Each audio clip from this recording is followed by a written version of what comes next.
এবার যে প্রতিবেদন তুলে ধরবো আপনাদের সামনে, সেই প্রতিবেদন শুনলে হয়তো আপনিও সমাজের ওপর ধিক্কারের আঙুল তুলবেন। 2023, না হয়তো সময়টা 20-এর দশক হলেও এখনো হয়তো আমরা শিক্ষিত হতে পারলাম না। অন্ধবিশ্বাস কিংবা কুসংস্কার যাই বলি, এই জামানাতেও থাকলে সত্যি সেটা ধিক্কার।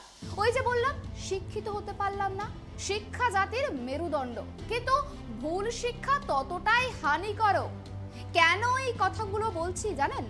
বাড়িতে বিধবা মহিলা থাকলে নাকি অশুভ, তাই অশুভ প্রভাব কাটাতে সালিশি সভার নিদান। বিধবা বউকে ঘাড় ধাক্কা দিয়ে বের করে দেওয়া হলো বাড়ি থেকে, এরকমই অভিযোগ। শুধু তাই নয়, বৈধব্যের কারণে শুধু বধূ নয়, তার বাড়ির সদস্যদেরকেও বেধড়ক মারধর করার অভিযোগ উঠছে। অষ্টাদশ শতাব্দীর ঘটনা নয়, একবিংশ শতাব্দীর বাংলায় ঘটেছে এমনই ঘৃণ্য কাণ্ড। দেখুন, বাড়িতে বিধবা মহিলা থাকলে নাকি অশুভ, আর এই অশুভর অবস্থার জন্যই গৃহবধূকে শ্বশুরবাড়ির লোকেরা মারধর করে তাড়িয়ে দেওয়ার অভিযোগে গ্রামে বসেছিল সালিশি সভা। সেই সালিশি সভাতেই গৃহবধূ ও তার পরিবারের সদস্যদেরকে স্থানীয় গ্রাম পঞ্চায়েতের বিজেপি মেম্বারের উপস্থিতিতে সালিশি সভাতেই শ্বশুরবাড়ির হাতে বেধড়ক মারধর করার অভিযোগ উঠল গৃহবধূ ও তার পরিবারের সদস্যদেরকে। এই ঘটনাকে ঘিরে রীতিমতো চাঞ্চল্য ছড়িয়ে পড়ে পুরাতন মালদা থানার বালা শাহপুর এলাকায়। বিগত 11 বছর আগে ইংরেজবাজার থানার অন্তর্গত 52 বিঘা বাগবাড়ি এলাকার লাভলি রবি দাসের সঙ্গে পুরাতন মালদা থানার বালা শিহাপুরের যুবক গণেশ রবি দাসের সামাজিক মতে বিয়ে হয়। তাদের পরিবারের এক পুত্র ও কন্যা সন্তানও রয়েছে। বিগত 1 বছর আগে গণেশ রবি দাসের মৃত্যু হয়, আর সেই মৃত্যুর পর থেকেই গৃহবধূকে নানাভাবে শারীরিক ও মানসিক অত্যাচার করে তার শ্বশুর বাড়ির লোকেরা। গৃহবধূর পরিবারের অভিযোগ, তার দেওর আর্থিক রবি দাসের দীর্ঘদিন ধরে বিয়ে হচ্ছে না। তার একটাই কারণ যে ওই বিধবা গৃহবধূ বাড়িতে থাকলে তার নাকি বিয়ে হবে না।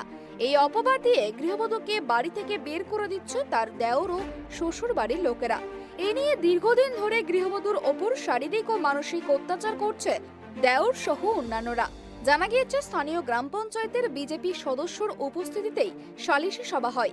সেই সালিশি সভাতেই শ্বশুরবাড়ির হাতে বেধড়ক মারধর করার অভিযোগ উঠল গৃহবধূ ও তার পরিবারের সদস্যদেরকে। এই ঘটনাকে কেন্দ্র করে রীতিমতো চাঞ্চল্য ছড়িয়ে পড়ে মালদা থানার বালা শাহপুর এলাকায়। সালিশি সভায় হেনস্থা ও দুর্ব্যবহারের পর মালদা থানায় অভিযোগ দায়ের করে গৃহবধূর পরিবার। কোনো মারধর করা হয়নি, এমনি কথা কাটাকাটি হয়েছে, কোনো মারধর হয়নি। আপনার নামে তো লিখিত অভিযোগও হয়েছে। না, ওটা ওটা পরিপ্রেক্ষিতভাবে করা হয়েছে, পরিকল্পিতভাবে করা হয়েছে, কোনো মারধর হয়নি। যেটা মারধরের অভিযোগ উঠছে 4 জনকে, এটা নিয়ে কি বলবেন? তাহলে অভিযোগটা কি সত্যি না মিথ্যা? মিথ্যা, ওটা সম্পূর্ণ মিথ্যা। বানিয়ে করা হয়েছে, কোনো রকম মারপিট হয়নি। তারা কথা কাটাকাটি চলাকালীন তাদের যে মীমাংসার জন্য বসা হয়েছিল সেটা পরিপ্রেক্ষিত না হওয়ায় কথা কাটাকাটি চলছিল। সেহেতু তাদেরকে আমি বলেছিলাম যে এটা মীমাংসা এইভাবে হবে না, থানার মাধ্যমে বসে আলোচনা করে এটা মীমাংসা হবে, কারণ কথা কাটাকাটি হলে কোনো মীমাংসা হয় না। জানা যায়, আক্রান্ত রাহুলের লাভলি রবি দাস বয়স 26 বছর, সুবল রবি দাস বয়স 55 বছর ও শান্তনা রবি দাস বয়স 50 বছর। অভিযুক্তরা হলেন কার্তিক রবি দাস, গীতা রবি দাস, দীপক রবি দাস সহ বেশ কয়েকজন। মানে ওর স্বামী মরার পর ওর একটা দেওর আছে, ওর বিয়ে কুটুম্ব আছে, বিয়ে হচ্ছে না, এই বলছে তুমি বাড়ি থেকে ভাগো না, তো তোমার বিয়ে হবে না। এই জন্য মারদার করে তাড়িয়ে রাখছে। কি বলছে? অলক্ষণ করছে, অন্য ছেলের সঙ্গে ফোনে কথা করতে অলক্ষণ সবসময় বলছে ব্যবহার করা। কি মনে করছে যে মেয়ে অলক্ষণ বাড়িতে থাকলে বাড়িতে থাকতে দিব না, অলক্ষণ ব্যবহার আছে তোমার, তুমি বাড়িতে সেই কারণে বিয়ে হচ্ছে না? সেই কারণে বিয়ে হচ্ছে। তারপরে কি হলো সালিশি সবাই? সালিশের মারপিট হলো কালকে। কতজনকে মেরেছে? প্রায় 5-7 জনকে। সব মেয়ে ছেলে ছিলাম আমরা, 4টে বেড়ে ছেলে, বয়স্ক লোক ছিলাম, আমাকেও মেরেছে।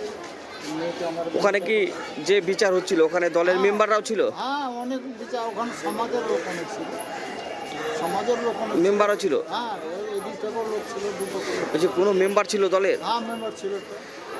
কি চাইছেন এখন? হ্যাঁ ওখানকার মেম্বার যেটা আছে কি চাইছেন আপনারা? আমরা তো চাইছি যে আমাদের মারপিট হলে তো একটু সরকারের ভোটকে জানাতেই হবে। মেয়েকে শ্বশুর বাড়ির লোক উঠাক। হ্যাঁ ওখান থেকে তাড়িয়ে দিয়েছে, কালকে আমাদের সন্ধ্যায় তাড়িয়ে দিয়েছে। সালিশি সভাতেই বেধড়ক মারধর করা হয় গৃহবধূ ও তার পরিবারের সদস্যদেরকে। তড়িঘড়ি তাদেরকে উদ্ধার করে ভর্তি করা হয় মালদা মেডিকেল কলেজ হাসপাতালে। বর্তমানে মালদা মেডিকেল কলেজ হাসপাতালে চিকিৎসাধীন অবস্থায় রয়েছেন গৃহবধূ ও তার পরিবারের সদস্যরা।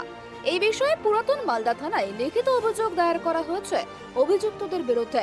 পুরো ঘটনা তদন্ত শুরু করেছে পুরাতন মালদা থানার পুলিশ। মালদা থেকে গৌতম পালের রিপোর্ট, ট্রাইব টিভি।